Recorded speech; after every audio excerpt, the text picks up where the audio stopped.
Ito ay rated SPG. Striktong patnubay at gabay ng magulang ang kailangan. Maaaring may masiselang tema, lengguwahe, karahasan, sexual, horror o droga na hindi. Na-ospital nga si Chang Susan at nakita niya nga itong si Doc Lindon na parang may kakaiba sa kanya. Kaya naman kinamusta niya ito. Nilapitan niya nga at kinamusta niya nga ito.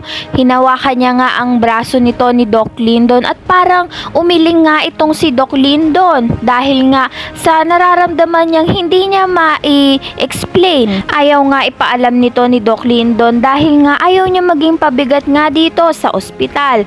Ngunit andito nga si Chang Susan at may tsansang masabi niya nga kung ano ang nararamdaman niya at posibilidad din na ikwento na nga ni Doc Lindon ang katotohanan nga dito kay Chang Susan na si Annalyn nga lang ang tunay na anak nito ni Doc Tanyag. Ano kaya ang nararamdamang sakit nga nito ni Doc Lindon at malalaman kaya nito ni Chang Susan? Ayan ang pakakaabangan natin dito nga lang sa Abot Kamay na Pangarap.